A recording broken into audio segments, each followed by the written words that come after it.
오늘 심파셀 특송 첫 가사에 너는 무엇보다 귀하다 정하면 보석보다 귀하다 그랬거든요. 옆 사람을 좀 보면서 당신은 다이아몬드보다 귀하십니다 한번 할까요?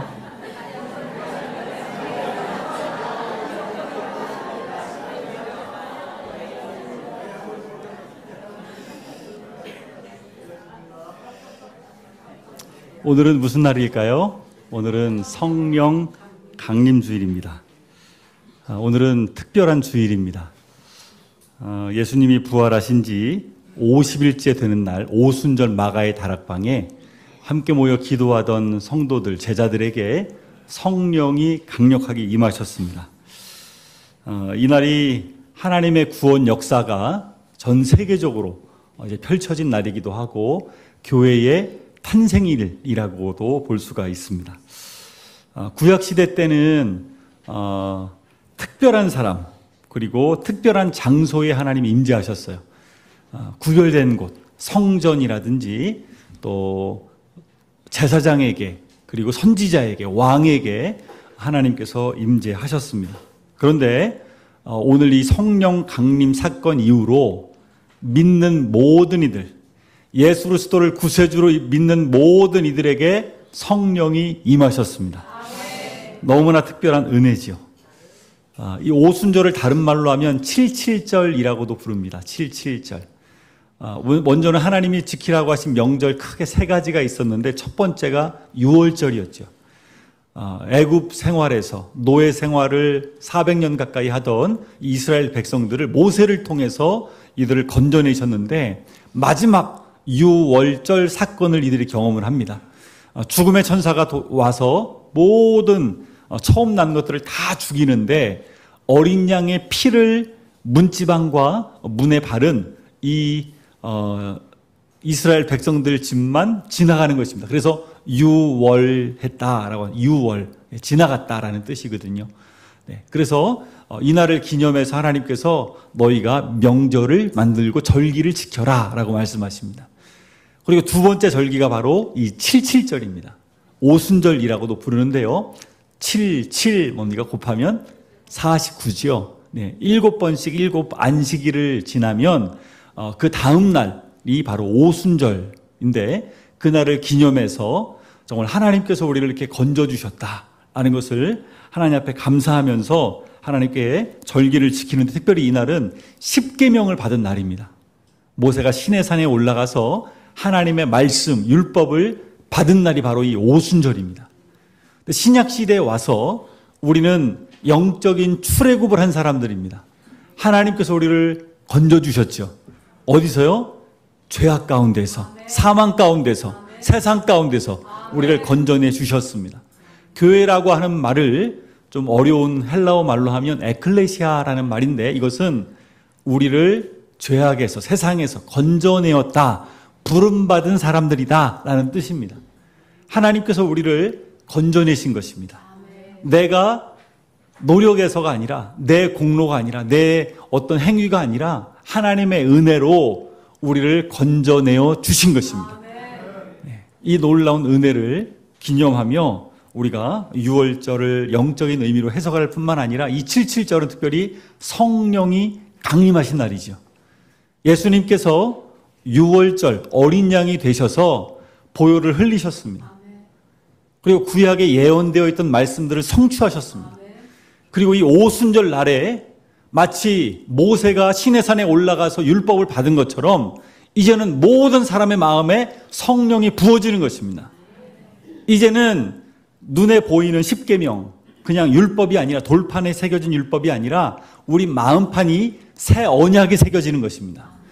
그래서 예전에는 성전이 하나님을 만나는 장소였다면 이제는 성령이 임하시는 전이라고 해서 우리가 바로 성전이 되는 것입니다.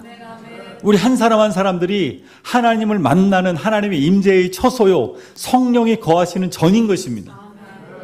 그래서 어떤 분이 이 사실을 깨닫고 나서 담배를 그렇게 하루에 2갑씩 피던 분이었는데 이 말씀을 깨닫고 나서 내가 담배를 피우면 성령님이 얼마나 콜록거리실까 이 생각이 막 들어가지고 성령님께 너무 죄송해가지고 결국에는 끊어버렸다는 것입니다. 여러분, 성령이 우리 안에 거하십니다. 우리는 성령의 전입니다. 하나님의 말씀이 이제는 내 마음의 판에 새겨지는 것입니다. 너무너무 감사한 날이죠. 그리고 마지막 하나님 명령하신 세 번째 절기가 뭐냐면 바로 초막절입니다. 6월절, 7.7절, 이걸 오순절이라고 하고 그 다음에 초막절입니다. 이 초막절은 뭐냐면 초막에 거하라는 절기거든요. 초막이 요즘 말로 하면 텐트입니다. 텐트. 장막절이라고도 부르거든요. 장막을 만들어서 거하는데 이스라엘 백성들이 출애굽한 다음에 바로 젖과 꿀이 흐르는 좋은 가나안 땅에 들어가는 것이 아닙니다. 어디를 건넜죠? 광야를 건넜습니다. 거기는 물도 없었고요. 먹을 것도 없었습니다. 고생길입니다. 분명히 이들은 하나님이 출애굽시켜 주셨으니까 이제 좋은 땅으로 가면 돼 라고 이제 막 가는데 그 시간이 점점점 길어져 가지고 40년이나 걸렸습니다. 물론 이들이 일찍 들어갈 수 있었지만 하나님께 너무 많이 원불교를 했죠. 원불교. 원망, 불편, 교만. 그래서 하나님 앞에 너무 죄악을 많이 지으니까 하나님께서 이들을 40년 동안 광야 생활을 시키셨어요. 그리고 이들은 결국 하나님 약속대로 가나안 땅에 들어갔습니다. 그 땅에서 하나님을 잘 섬기고 살면 되는데 하나님께서 이 절기를 지키라는 거예요. 바로 초막절. 너희가 광야 생활할 때 먹을 것이 없을 때 내가 하늘에서 만나를 부어주었고 너희가 고기를 먹고 싶다고 했을 때 메추라기 떼를 보내주었고 물이 없다고 아우성칠 때 반석에서 물이 나게 해서 너희를 먹여주었고 또 낮에 너무 떼약볕이 심하니까 구름 기둥으로 너희를 인도했고 밤에는 불 기둥으로 너희를 인도했다. 그런 나를 기억해라. 어디에서요? 초막 안에서. 무려 하루가 아니라 하루면 금방 잊어버리니까 일주일, 7일 동안 7일 동안 초막에 들어가서 음식도 과거의 그 고통을 생각하면서 쓴 나물, 누룩을 넣지 않은 납작한 딱딱한 빵을 먹으면서 그때를 기억하라는 것이죠. 이것을 영적인 의미로 좀 해석한다면 우리가 구원 받았습니다. 하나님의 자녀가 되어서 내가 말씀대로 살아가야지라고 결단을 하지만 우리는 특별히 기억해야 될 것이 내가 과거에 나의 고난 가운데 하나님이 어떻게 지켜주셨지. 나 인생을 돌아보면서 그때 하나님이 나와 이렇게 함께 하셨어. 라고 그 시간을 잊지 말고 꼭 기억해라. 라고 하나님이 이 절기를 주신 것입니다. 저는 제 인생에서 가장 심한 광야길이 어디였나 라고 생각하면 감옥 생활이었습니다. 감옥에 2년 6개월 동안 있었습니다. 그리고 그 시간에 하나님께 참 많이 기도했습니다. 하나님, 저를 지켜주십시오. 오늘도 하나님 지켜주시지 않으시면 저 오늘 하루 이 감옥 생활을 버틸 힘이 없습니다.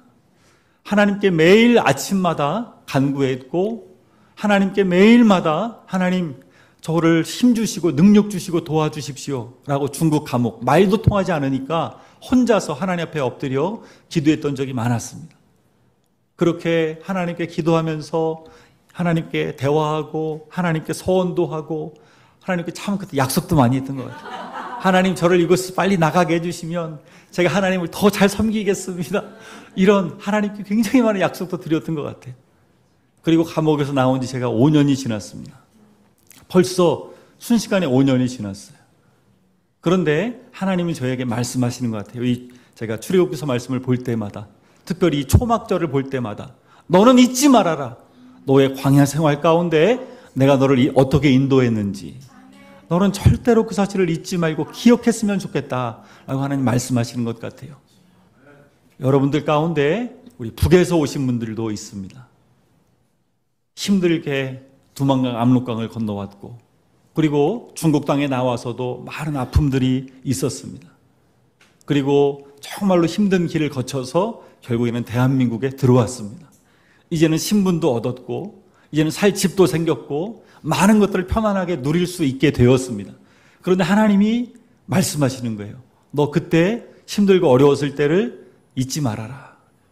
그때를 기억해라. 그 힘들고 어려웠을 때 내가 너를 얼마나 사랑했고 지켰고 보호했는지를 잊지 말아라. 사람은 누구나 편한 생활이 오면 금방 과거의 것을 잊어버립니다. 한 예화가 있습니다. 어떤 사람이 부자였어요. 그런데 혼자 고립이 되어서 이제 산에 다리를 건너게 되었습니다. 그래가지고 이 다리가 너무 위태로운 거예요. 그래서 하나님께 기도했습니다. 하나님 이 다리를 내가 무사히 건너서 살게 해주신다면 제가 하나님께 저의 재산의 전부를 드리겠습니다. 라고 해가지고 이 다리를 건너기 시작합니다. 한 절반 정도 왔습니다. 하나님, 전 재산은 너무 많은 것 같고 그래서 한 50% 내가 하나님께 드리겠습니다. 라고 하면서 이제 막 건넙니다. 거의 이제 다 80% 왔습니다. 이제 목적지가 보여요. 거의 다 왔어요. 하나님, 제가 50%는 좀 많은 것 같습니다. 제가 11조를 열심히 하겠습니다. 라고 하는데 갑자기 폭풍이 치기 시작합니다. 막 흔들리니까 하나님 농담입니다. 하면서 거기를 건넜다는 그런 예화가 있습니다. 여러분, 우리가 금방 이렇게 생각이 바뀐다는 거죠. 편해지고 내 상황이 좋아지면.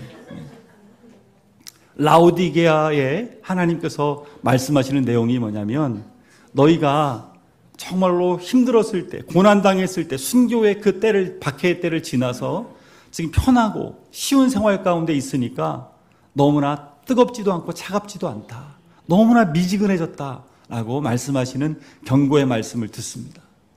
다시 한번 볼지어다. 내가 너의 마음 문을 두드리고 있는데 너의 마음 문을 열어서 나를 영접하고 나와 함께 교제하자라고, 동행하라라고 하나님 말씀하시는 것입니다. 오늘 이 성령 강림 주일을 맞아서 우리의 신앙을 점검하고 돌아보고 정말로 오늘 다시 한번 성령으로 충만한 우리 모두가 되기를 주님의 이름으로 축복합니다. 우리 1절 말씀 다 같이 한번 읽어볼까요? 1절 말씀입니다. 시작.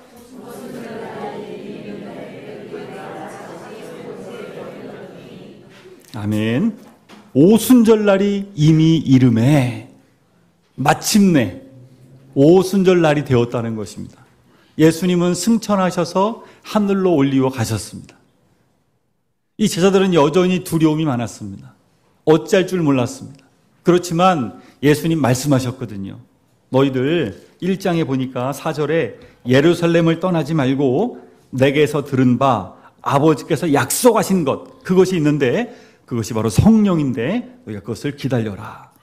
5절 말씀에 너희는 몇 날이 못 되어 성령으로 세례를 받으리라.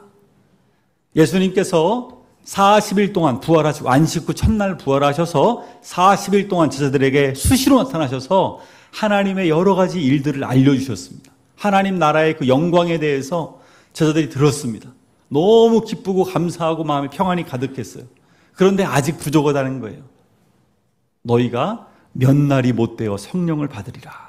그러면서 8절 말씀이 우리가 잘 아는 말씀이죠. 성령이 너희에게 임하시면 너희가 권능을 받게 될 것인데 예루살렘과 온 유대와 사마리아와 땅 끝까지 내 증인이 될 것이다 라고 말씀하셨어요. 저희들이 이 약속의 말씀을 붙들고 기도하기 시작합니다. 한 곳에 모여서 두려운 마음이 있지만 떠나지 않고 다 같이 합심하여 기도하기 시작합니다. 그리고 마침내 오순절 날이 되었을 때 놀라운 일들이 임하게 되는 것이다. 우리 2절, 3절 같이 한번 읽어보겠습니다. 시작. 호련히 하늘로부터 급하고 강한 바튼 소리가 있어 그들이 앉은 온 집에 가득하며 마치 불의 혀처럼 갈라지는 것들이 그들에게 보여 각 사람 위에 하나씩 임하여 있더니. 아멘. 갑자기 그들이 기도하고 있는데 하늘에서 어마어마한 세찬 바람 같은 소리가 막 나기 시작합니다. 온 집을 가득 채웁니다. 그리고 불꽃이 보이는데 마치 갈라진 혀처럼 각 사람 머리 위에 임하기 시작합니다. 너무나 놀라운 일들을 이들이 경험하게 됩니다. 성령이 이들 각 사람 머리 위에 임한 것이죠. 아직도 두렵고 앞으로 내가 어떻게 해야 될지 막연한 그들에게 성령이 강림하기 시작하는 것입니다. 첫 번째로 우리가 이 성령 강림을 통해서 알아야 될 중요한 이 내용은 뭐냐면 이들은 대단한 사람들이 아니었다는 거예요. 성령이 임했던 이들은 너무나도 연약하고 실패했던 사람들이었다는 거예요. 예수님을 부인했던 사람, 예수님을 버리고 세상에 옷까지 벗어버리고 홀라당 벗고 뛴 사람, 별의별 사람들 다 약하고 초라하고 그런 사람들이 모여 있었어요. 그런데 그곳에 성령님이 그들에게 임하셨습니다. 과거에는 특별한 사람에게 선지자나 왕이나 제사장에게 임했지만 이제 이 갈릴리 어부 출신들, 그리고 세상에서 손가락질 받던 사람들, 말할 때마다 무식이 탄로나는 사람들, 이런 사람들에게 하나님의 성령이 부어지는 것입니다. 우리가 정말로 알아야 될 것은 하나님은 이렇게 일하신다는 거예요. 세상에서 잘 나가는 사람, 특별히 당시에는 가장 잘 나가던 사람들이 바리새인들이었습니다. 사람들에게 존경받고 율법도 하나도 빠짐없이 다 지킨다고 얘기를 하고 돈도 많고 존경받고 인기 있는 사람들. 그런데 그런 사람들에게는 성령이 임하시지 않으셨습니다. 율법 학자들, 왕, 당시에 그 대단하던 권세 있는 자들에게 성령이 임하시지 않았습니다. 오히려 우리는 연약합니다. 우리는 실패자입니다. 우리는 아무것도 못하는 자입니다. 이렇게 초라하게 있던 이들에게 성령님이 임하신 것입니다. 제가 성경에 특별히 모세를 많이 좋아하는데요. 이 모세가 40살의 나이에 왕궁에 살았습니다. 40살의 나이에. 이집트의 왕자로, 당시에는 이집트가 대제국이었기 때문에 전 세계에서 영향력이 엄청났습니다. 그런 나라의 왕자입니다. 온통 학식과 그리고 얼마나 또 지혜가 뛰어났는지 몰라요. 그런데 자기가 히브리 민족이라는 걸 알게 됐습니다. 그래서 내 동족을 위해서 내가 무언가 해보겠다라고 마음을 먹었는데 어느 날 자기 동족 사람들이 고통받는 것을 보았습니다. 가서 그 사람을, 고통 주는 사람을 때려가지고 죽여버렸습니다. 그리고 그 사람을 땅에 묻어버렸습니다. 요즘에 뭐 이렇게 좀 시원한 하면 사이다 뭐 이렇게 얘기를 하더라고요. 사이다를 마시듯이 통쾌하다 이렇게 하던데 모세의 마음에도 아마 그 사이다를 마신 것처럼 통쾌한 마음이 들었을지 몰라요. 내가 내 민족을 위해서 그렇게 괴롭히는 사람을 죽였다 하면서 편하게 자고 있는데 결국에는 그가 한 죄들이 들통이 나고 히브리 민족들도 이 사람을 오히려 나쁘게 대하고 나중에는 도망자가 되죠. 그리고 미디안 광야로 도망을 칩니다. 거기에서 처가살이를 하면서 양을 치는데 1년, 2년도 아니고 40년을, 나중에는 말도 잘 나오지 않아요. 제가 중국에서 우리 고향에서 온 자매님들을 만나면 어떤 자매님들은 10년을 살았는데 주변에 말할 사람이 없어서 그런지 말을 다 잊어버렸어. 그래서 중국말은 술술 나오는데 한국말 하려면 잘 생각이 안 난대요. 이 모세는 40년을 지냈습니다. 얼마나 말이 굳어버렸겠습니까? 양만 치고 그랬으니까요. 그런 그 모세를 하나님이 80세 그 모세를 찾아오셨습니다. 자기는 아무 할 일 없고 나는 이제 인생이 이렇게 끝나는구나 생각했던 그 모세에게 하나님 찾아오셔서 내가 너를 바로에게 보내겠다. 이집트 제국에 보내겠다. 내 백성 이스라엘 백성들을 200만 명을 구출해내라 라고 명령하시는 것입니다. 모세는 할 수 없을 거예요.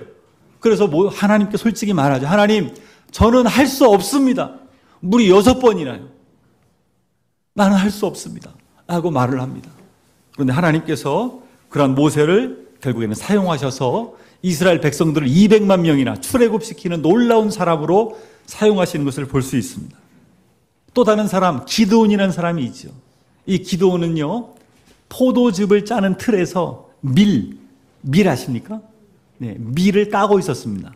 네, 타작을 하고 있었어요. 너무 두려워서. 왜냐하면 이 다른 미디안 군대가 와가지고 다 죽이고 자기도 죽이고 다 뺏어갈까봐 숨어가지고 그거를 짜고 있었어요. 그런데 하나님께 선사를 보내가지고 말씀을 하시는 것입니다. 큰 용사 기드온아, 여호와께서 너와 함께 계신다 말씀하시는 거예요. 그런데 사실은 맞지 않아요, 이 말이. 왜냐하면 지금 뭐 하고 있어요? 숨어서 겁나가지고 밀을 까고 있었어요. 사실은 천사가 와가지고 이 겁쟁이야, 이 쫌팽이야 이렇게 했어야 돼요. 그런데 큰 용사여, 그리고 뒤에 하는 말이 여호와께서 너와 함께 계신다. 사랑하는 여러분, 하나님이 함께 계시면 큰 용사가 되는 줄로 믿습니다. 우리 옆 사람에게 이렇게 한번 축복했으면 좋겠습니다. 하나님이 당신과 함께 계십니다.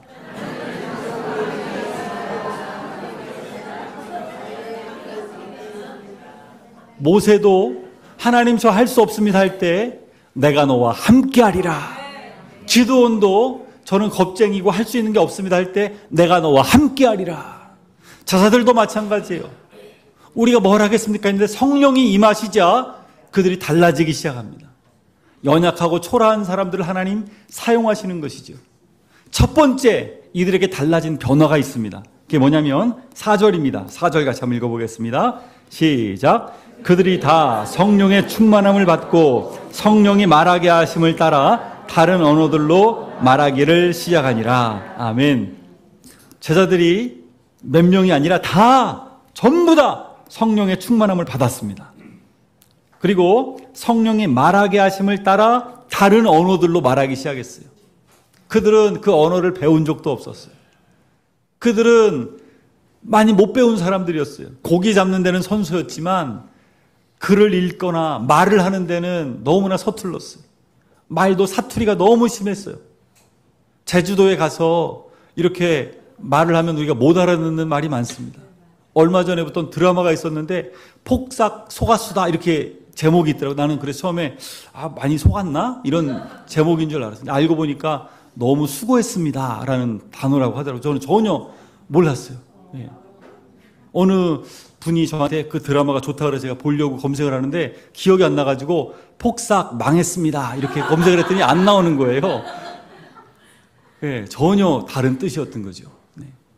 여러분, 이들이 지방에서 시골에서 전혀 못 배운 사람들로 살아가다가 성령이 임하자 가장 첫 번째 변화가 뭐냐면 언어의 변화입니다. 말의 변화입니다. 말이 달라지는 거지요. 나중에 베드로의 설교를 보십시오. 정말 지금껏 역사 가운데 너무나 위대한 설교를 베드로가 하는 것입니다. 그는 많이 못 배운 사람이었어요. 그러나 성령이 임하자 언어가 달라지는 것이죠. 그 입에서 나오는 말이 얼마나 담대하게 하나님의 복음이 선포되는지 몰라요. 성령 충만한 스데반을 보십시오. 그 말을 따라갈 수가 없는 거예요. 거기 있던 수많은 학자들도 놀래가지고 사도 바울을 보십시오. 하나님께서 지혜를 부어주시니까 성령의 충만하게 하심을 따라 말을 하니까 그거를 감당할 사람이 없죠. 나중에는 그가 왕 앞에서도 담대하게 증언하니까 깜짝 놀라가지고 왕도 너 미쳤다라고 막 소리를 칠 정도로 그렇게 놀래버리는 것입니다. 아무리 대단한 학자들도 그 앞에서는 다 놀라는 것입니다. 성령이 충만히 임하면 우리 언어가 달라집니다. 네. 저도 돌아보니까 과거에 욕을 좀 많이 했더라고요. 요즘에 버스나 지하철을 타면 학생들이 이렇게 몰려서 보면 학생들끼리 막 욕을 해요. 그래서 저 아이들은 좀 입이 좀 너무 거칠구나. 입을 무슨 걸레를 먹었나. 하여튼면서 막 입이 너무 막 심한 말을 하는 거예요. 근데 그 아이들의 말들이 너무너무 거칠고 욕설이 튀어나오고 하는데 안타깝잖아요. 근데 저도 돌아보니까 과거에 나도 욕을 했었구나 생각을 해보게 되더라고요. 근데 어떻게 해서 나는 욕을 지금 안 하고 있을까? 어떻게 해서 안 하게 됐을까요? 네. 하나님을 경험하게 되고 성령님이 마음에 오시기 시작하니까 욕을 할래도 할 수가 없게 되는 거지요. 언어가 달라지는 것이죠. 하나님의 은혜를 받았기 때문에 은혜 받은 말을 하게 되고 하나님께 감사한 일들이 너무 많기 때문에 감사의 고백들을 나누게 되고 어떻게 하든 우리가 사랑의 말, 격려의 말, 칭찬의 말로 사람을 살리는 생명 언어로 우리 언어가 바뀌게 되는 줄로 믿습니다. 이들이 막 이렇게 하나님의 일들을 말하기 시작하자 거기에는 수많은 사람들이 모여 있었거든요. 5절에 보니까 천하 각국으로부터 많은 사람들이 몰려 있었어요. 6월절 때도 많은 각국의 사람들이 몰려옵니다. 여기가 예루살렘이 중요한 성지였기 때문이죠. 그리고 성전을 찾아서 수많은 권세 있는 사람들도 몰려왔습니다. 심지어는 이디오피아에서까지 사람들이 찾아오고 대단했습니다. 그런데 이 제자들이 그런 많은 사람들 앞에서 막 소리쳐 외치는 것을 그 사람들이 듣는 거예요. 그러더니 7절에 이렇게 말해요. 듣는 사람들이 다 놀라 신기하게 여겨 이르되 보라, 이 말하는 사람들이 다 갈릴리 사람이 아니냐. 그런데 11절에 보니까 우리가 다 우리의 각 언어로 하나님의 큰 일을 말함을 듣는도다 라고 나와 있어요. 그들이 얼마나 성령의 충만한 말을 하는지, 하나님이 얼마나 크신 분이신지를 그들이 듣게 되면서 막 놀라버리는 것이죠. 이 베드로 같은 사람은 여종이 와가지고 물어봤을 때 나 예수님 모른다고 3번씩이나 예수님을 오히려 저주까지 했던 그런 겁쟁이였습니다. 그런데 성령을 충만함을 받고 나자 변하기 시작하는데 14절에 보니까 11사도와 함께 서서 소리를 높여 이르되 유대인과 예루살렘에 사는 모든 사람들아 이 일을 너희로 알게 할 것이니 내 말에 귀를 기울이라. 그 전까지는 누구도 이 베드로의 말을 귀담아 들으려 하지 않았습니다. 늘 말 실수였고 예수님 앞에서뿐만 아니라 사람들에게도 늘 말 실수를 많이 했어요. 그런데 이제는 말 실수가 아니라 그 입에서 하나님의 큰 일이 선포되기 시작하는 것입니다. 21절 보니까 누구든지 주의 이름을 부르는 자는 구원을 받으리라 선포합니다. 이 베드로의 설교를 듣고 수많은 사람들이 37절에 보니까 우리가 어찌할꼬 마음에 찔려서 막 어찌할 줄 모를 때 베드로가 소리칩니다. 너희가 회개하여 각각 예수 그리스도의 이름으로 세례를 받고 죄 사함을 받으라. 그리하면 성령의 선물을 받으리니. 그리고 설교하자 그들이 많이 주님 앞에 돌아오게 되는데 41절에 보니까 그 말을 받은 사람들은 세례를 받음에 이날에 신도의 수가 몇 명이 들었다고요? 3,000이나 더하더라.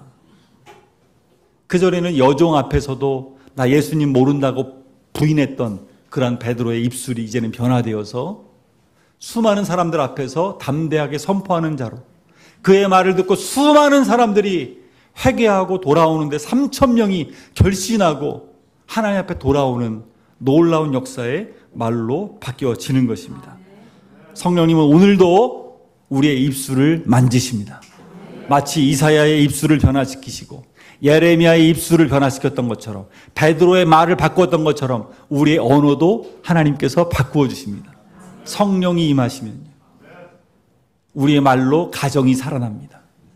우리의 말로 친구가 회복을 얻습니다. 우리의 말로 상처받고 눌려있던 자가 힘을 얻고 소망을 얻게 될 것입니다. 우리의 말에 권세가 있습니다. 성령이 임하시면 너희가 증인이 되리라. 보고 들은 것을 말하는데 하나님이 보게 해주시고 듣게 해주시고 깨주신 것들을 지혜롭게 말할 수 있는 그런 언변력도 하나님이 주시는 줄로 믿습니다. 지금 시대를 너무나도 비난하고 또 비평하고 악플을 많이 달고 또 정치, 뉴스 이런 걸 봐도 너무 세상에 악한 말들이 난무하고 있습니다. 소통이 되지를 않습니다. 이 나라 가운데 다시 한번 성령의 바람과 성령의 불이 임해야 될 줄로 믿습니다. 그래서 우리 각 개인이 살아나고 가정이 살아나고 이웃이 살아나고 이 나라가 살아나는 놀라운 역사가 나타나야 될 줄로 믿습니다. 우리 옆 사람에게 그런 의미에서 한번 이렇게 말해줬으면 좋겠습니다. 사랑하고 축복합니다.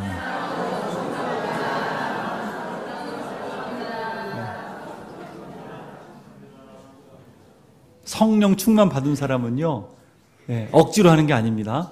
진심으로 정말로 사랑하고 축복합니다 라고 그렇게 언어가 변화되는 줄로 믿습니다. 또 한 가지 변화가 있는데 그것은 무엇이냐면 두려운 마음이 떠나가고 담대하게 된다는 것입니다. 성령이 임하게 되자 가장 큰 이들에게 나타난 외적인 변화는 담대함이었습니다. 이제는 누구도 이들을 막을 수가 없는 거예요. 어떤 박해도, 죽음 앞에서도 이들을 이제는 막을 수가 없습니다. 사도행전을 다른 말로 성령행전이라고 하죠. 성령행전. 얼마나 담대하게 복음을 선포하고 담대한지 막을 사람이 없어요. 로마의 박해 앞에서도 이들은 굴복하지 않습니다. 그거를 돌파해버리고 뚫고 나가는 것이죠. 얼마나 담대한지 모릅니다. 이들이 때로는 감옥에 갇힙니다. 때로는 매를 맞습니다. 그러면 좀 수그러들 법한데 오히려 더 기뻐합니다. 하나님의 영광을 내가 선포하다가 복음을 증거하다가 이러한 고난을 주심을 감사합니다. 사도 바울과 실라가 감옥에 갇혔는데 막 찬송을 부르고 기도하면서 하나님께 영광을 올려드립니다. 얼마나 놀라운 일들이 벌어집니다. 하나님이 얼마나 기쁘셨으면 감옥을 막 흔들어 버리십니다. 우리 하나님 그런 분이십니다. 우리가 힘들고 어렵고 때로는 고난을 당한다 할지라도 하나님 앞에 담대함을 가지고 하나님을 송축하고 찬양하고 담대한 마음을 가지고 하나님이 나를 지켜주실 것이다, 하나님이 이것을 바꿔주실 것이다 선포하면 역전의 역사가 일어나게 될 줄로 믿습니다. 디모데는 특별히 성경에 보면 굉장히 젊은 사람이었습니다. 그래서 큰 교회, 많은 성도들을 이끌어갈 때 늘 연약함이 많았던 사람이죠. 그런 디모데에게 사도 바울이 이렇게 서신서를 기록합니다. 하나님이 주신 것은 두려워하는 마음이 아니요 오직 능력과 사랑과 절제하는 마음이다. 우리에게 주신 것은 두려운 마음이 아니라 능력과 사랑과 절제하는 마음인 줄로 믿습니다. 사도 바울도 어느 곳에 가든지 간에 나는 복음을 부끄러워하지 아니하노라 하면서 십자가의 복음을 얼마나 담대하게 외쳤는지 그 말을 듣는 사람마다 놀라운 변화가 일어나게 되는 것을 볼 수 있습니다. 예레미야 선지자도 하나님께 고백할 때 하나님 저는 아이입니다. 아직 어립니다. 나는 할 수 없습니다 라고 하니까 하나님께서 내가 너와 함께 하겠다. 죽음 앞에서 구덩이에서 우리 큐티인으로 계속 예레미야 말씀 받잖아요. 얼마나 위협을 많이 당하고 죽을 위기를 많이 겪었습니다. 그런데 담대합니다. 죽음도 그를 막을 수가 없는 것입니다. 하나님께서 우리에게 이러한 담대한 용기를 부어주시기를 축복합니다. 잠깐 그 은혜 받고 감동받고 끝나는 것이 아니라 내 삶 전체가 내 생각과 가치관과 세계관이 바뀌어서 이제는 강하고 담대한 사람으로 우뚝 일어서는 것입니다.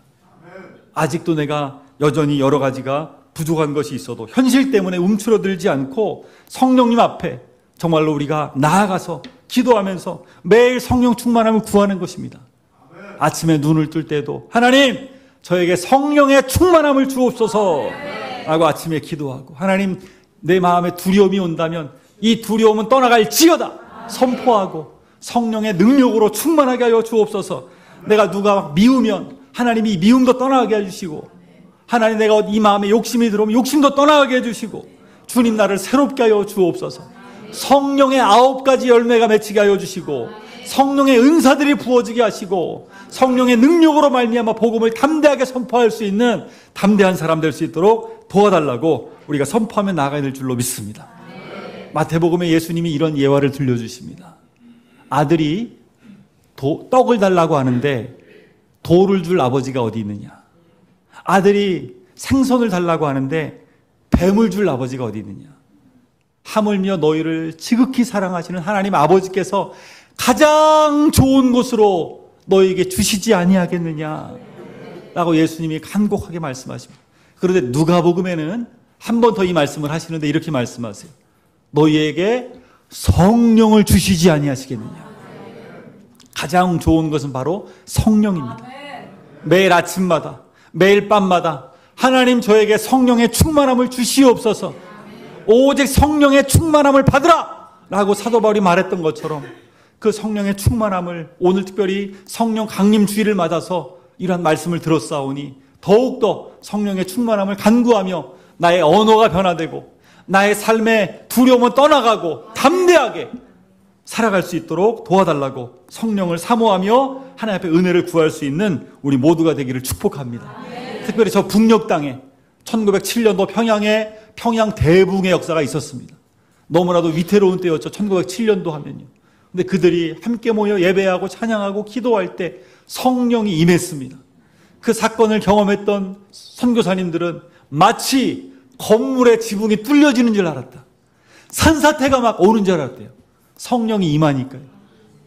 그런 강력한 역사가 우리 예배 가운데 부어지기를 하늘문을 열어주시고 하나님의 임재가 우리 삶 가운데 부어지기를 우리가 간절히 사모해야 될 줄로 믿습니다. 사모하는 영혼을 하나님 만족시키신다고 하셨는데 우리가 하나님의 임재를 사모함이 없이 그저 다른 것에 우리가 관심을 가지고 살아간다면 하나님 주실래야 주실 수가 없는 것이죠. 가장 좋은 것 성령을 선물로 너에게 주시지 아니하시겠느냐.